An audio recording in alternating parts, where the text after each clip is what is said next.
कि जब कृष्ण का जन्म हुआ तो मथुरा वासी भी सो रहे थे, तो नंदगांव के वासी भी सो रहे थे, गोकुल के वासी दोनों ही सो रहे थे। वसुदेव जी टोकरी में लिए चले जा रहे हैं। तो यहाँ जो सो रहे हैं मथुरा में, वो सब महामाया के अंडर में है, क्योंकि वो कृष्ण से विमुख लोग हैं। और जो गोकुल में है वो सारे के सारे वो कृष्ण के उन्मुख लोग हैं, कृष्ण के भक्त हैं। वहां पर योग माया कार्य कर रही है अपना।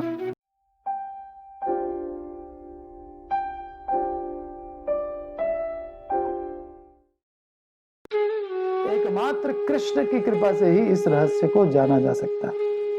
तो कैसी हैं उनकी लीलाएं? अचिंत्य अनंत लीला सिंधु हैं, और उनकी लीलाएं अलौकिक हैं, अनिर्वचनीय हैं, और उनको केवल उनकी कृपा से ही समझा जा सकता है। अघासुर उद्धार लीला के दिन बलराम गोचारण के लिए नहीं गए थे, इसलिए वे ग्वाल बालों और बछड़ों को ब्रह्मा जी के द्वारा चुराए जाने आदि कार्यों के विषय में तनिक भी नहीं जानते थे। दूसरे दिन क्योंकि सब कुछ नॉर्मल चल रहा था, नॉर्मल से भी बेटर चल रहा था, तो क्या डाउट जाएगा कहीं किसी का। उसके दूसरे दिन से प्रायः 1 वर्ष तक बलदेव जी रोज श्री कृष्ण के साथ गोचारण में जाते रहे एवं समस्त गोप बालकों और बछड़ों के साथ विभिन्न क्रीड़ाएं करते हुए वन वन में विचरण करते रहे, परंतु वे कभी भी यह नहीं समझ सके कि कृष्ण ही इतने ग्वाल बालों और बछड़ों के रूप में प्रकाशित होकर स्वयं अपने ही अनेक रूपों के साथ विचरण कर रहे हैं, लीला रस का आस्वादन कर रहे हैं। अपने ही साथ कोई खेलने बैठे और एंजॉय करे और हंसे गाए नाचे अकेले अकेले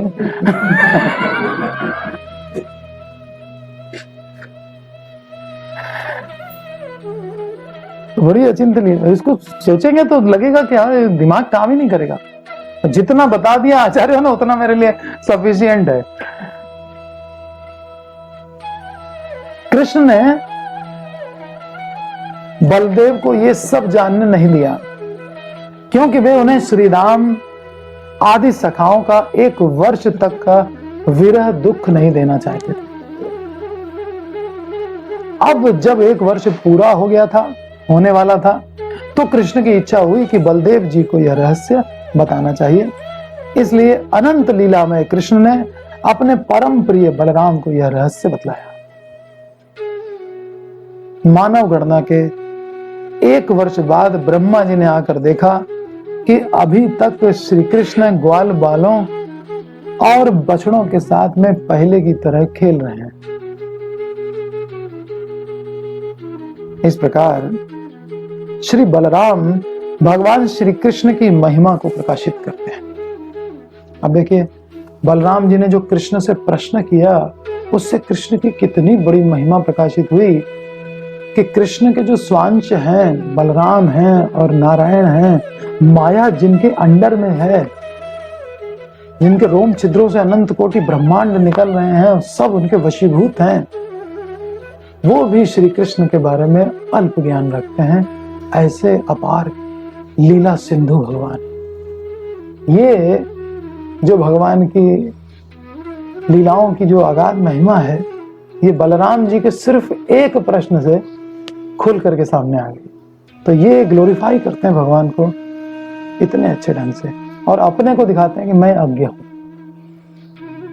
और ये सत्य है कि भगवान ने उनको योग माया के अंडर में रखा। ऐसा नहीं है कि केवल लीला संपन्न करने के लिए ये कोई नाटक कर रहे थे, नहीं, ये वास्तविकता है कि कृष्ण की ऐसी योग माया बहुत पावरफुल है।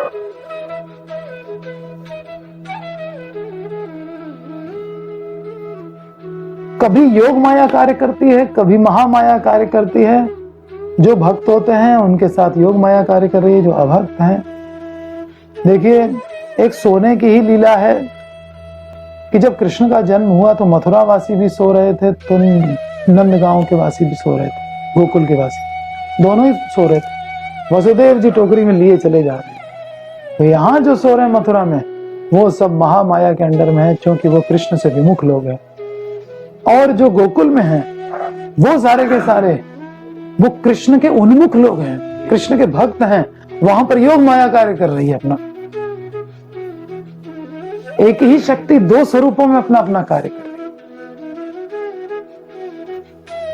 है। योग माया के द्वारा कृष्ण जो है दिखा रहे हैं कि देखो मेरे मुख में ब्रह्मांड है यशोदा।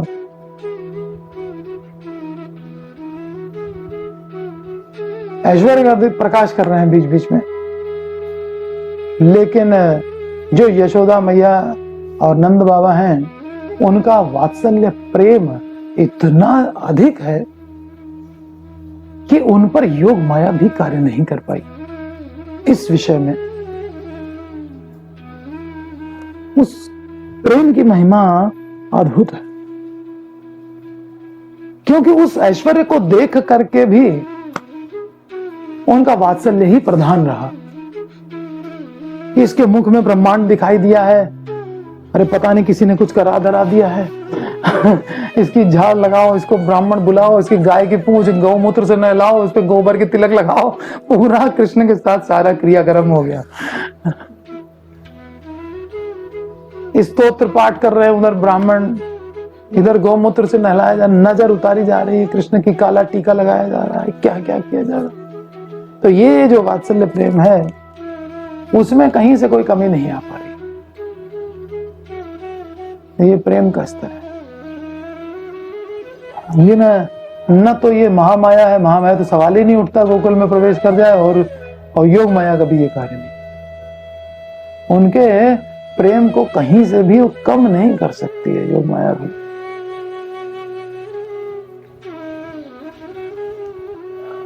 तो इस प्रकार श्री बलराम भगवान श्री कृष्ण की महिमा को प्रकाशित कर रहे हैं। श्री कृष्ण के अपने ही दूसरे रूपों में उनके गुणों और लीलाओं का पूर्ण प्रकाश नहीं होता। क्या क्या बातें प्रकट हुई इस लीला में भगवान के विषय में, कि भगवान अन्य कोई भी रूप धारण कर लें, चाहे वो ग्वाल सखाओं का हो, चाहे वो बछड़ों का हो, चाहे वो विष्णु मूर्ति हो, लेकिन उनमें वैसी लीला नहीं आएगी जैसी कृष्ण यशोदा नंदन में जैसी लीला है।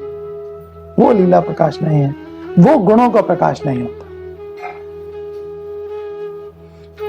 यशोदा नंदन का अत्यधिक आकर्षक मनोहर रूप और असाधारण बाल लीलाएं अन्य किसी में नहीं।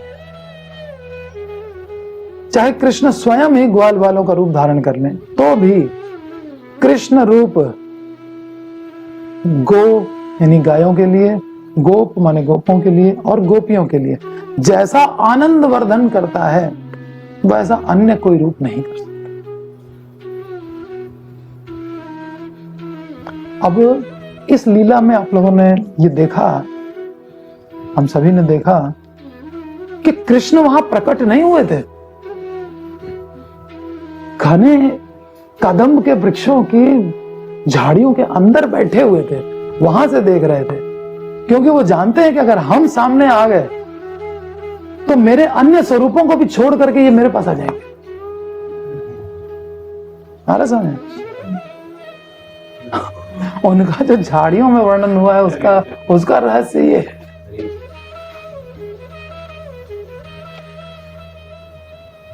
तो बलराम जी को जो मोहित करना था और फिर उनके मोह को दूर करना था, योग माया को हटाना था, ये सब लीला तो प्रकाशित ही नहीं हो पाती। और सब कृष्ण के पास दौड़े चले आ रहे हैं। ये तो बलराम जी के लिए नॉर्मल बात है। सब तो कृष्ण से तो प्यार करते ही हैं, सबसे ज्यादा अपने बच्चों से ज्यादा करते ही हैं, तो अपने बच्चों को छोड़ के कृष्ण के पास आ गए हैं। इससे ना तो वो मोहित होने वाले थे, ना उनके मोह दूर करने की कोई संभावना आती। इसलिए झाड़ियों के बीच में छिपे हुए थे, दोनों जने बैठे हुए थे, खड़े भी नहीं थे कि खड़े होंगे तो था शायद तो झाड़ी वाड़ी को हिल जाए। बैठे रहो चुपचाप, देखते रहो जहां से बस दिखाई पड़े। पूरी मूवी देख रहे हैं बैठ करके।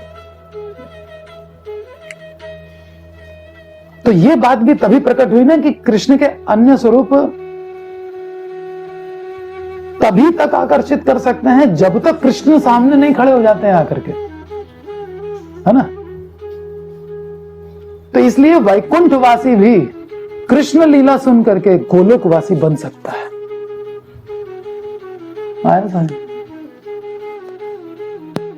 जब हम यहां से प्रोग्रेस करके गोलोक जाने की सोच सकते हैं, तो क्या भाई कुंड वाले लोग उधर नहीं जा सकते? ऑप्शन ओपन है, ठीक है, बाकी कोई जाता नहीं। क्यों नहीं जाता? क्योंकि सब स्वरूप सिद्ध है, वो कृष्ण ही विष्णु रूप में आए हुए हैं, तो हमारी सेवा वहीं पर। लीला सुनते रहो, सब कुछ करते रहो, लेकिन सेवा कभी छोड़नी नहीं है। जिस स्वरूप की सेवा करने को दी गई है बस वो स्वरूप, उनका वही स्वरूप है, उसी में वो उनको वो पूर्णता दिखाई देती है उसमें। ऐसे तो माधुर्य रस से बढ़ करके कोई रस नहीं है, तो फिर वात्सल्य वाले भक्त सब प्रोग्रेस करके वात्सल्य में चले जाएं, माधुर्य में नहीं जाते ना। फिर कृष्ण को वात्सल्य कौन देगा? सब टॉप लेवल पे चले जाएंगे तो फिर ये सब रसों का आदान प्रदान कैसे होगा? फिर तो एक रस रह जाएगा, बस माधुर्य, है ना, श्रृंगार, श्रृंगार रस, बस और कोई रस ही नहीं बचेगा। तो इसलिए प्रतीक्षा करनी चाहिए, नाम जब करते रहो, जब शुद्ध नाम होगा तो हमारा स्वरूप प्रकट होगा। आर्टिफिशियली कि नहीं हम गोपी भाव में भक्ति करेंगे, अभी स्वरूप प्रकाशित हुआ नहीं, अभी शुद्ध नाम हुआ नहीं और गोपी भाव चालू कर दिया, ऐसे नहीं काम चलेगा। विम्सिकली ऐसा नहीं चाहिए, वेट करना चाहिए, टाइम मैच्योर होगा, सब चीज क्लियर हो जाएगी। तब तक अपराध रहित जप के लिए हमको प्रैक्टिस करते रहना है।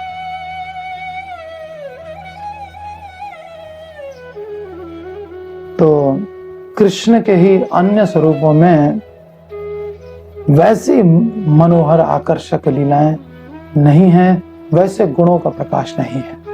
श्री नारायण आदि परमेश्वर गण अन्यत्र सर्वज्ञ हो सकते हैं, ये बहुत ही बड़ा सेंटेंस है कि वे सर्वज्ञ तो हैं पर कहां? कृष्ण के आगे नहीं, वहां तो ये भी मोहित हो जाएंगे। कृष्ण के विषय में अल्पमात्र ही जान सकते हैं, संपूर्ण रूप से नहीं।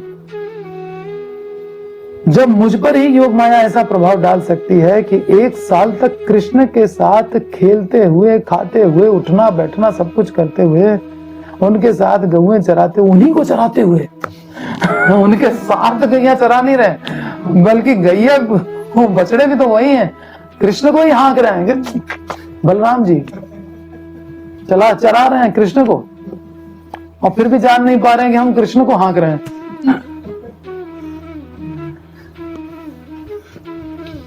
मैं नहीं जान सका कि ये कृष्ण ही हैं, तो फिर अन्यों का क्या कहना।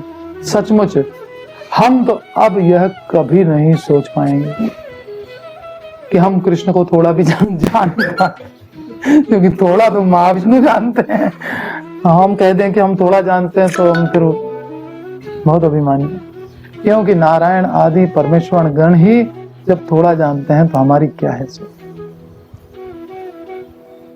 और इस कथा में योग माया के 4 आवरण बताए गए।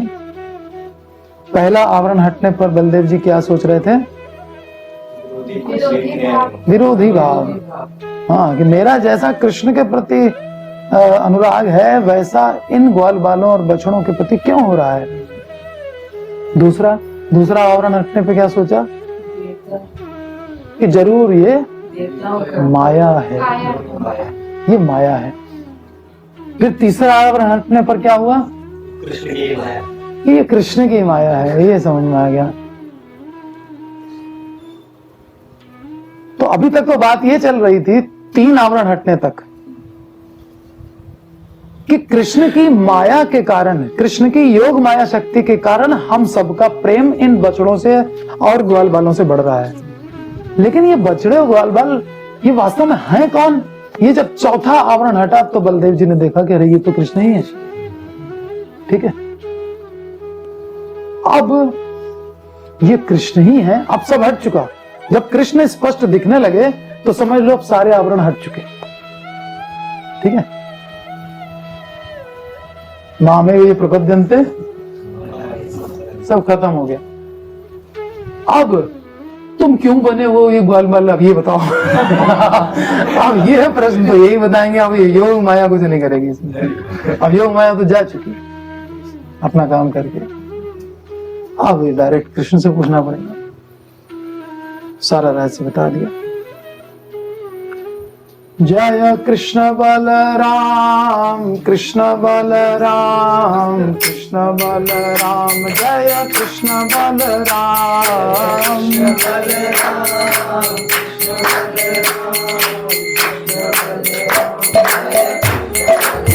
जय कृष्ण बलराम कृष्ण बलराम कृष्ण बलराम जय वृंदावन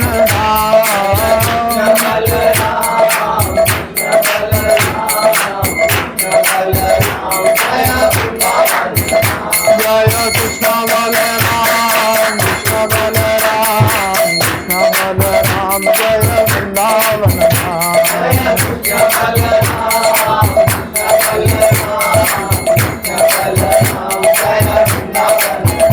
हरे कृष्णा कृष्ण कृष्ण हरे हरे हरे राम राम राम हरे हरे हरे कृष्णा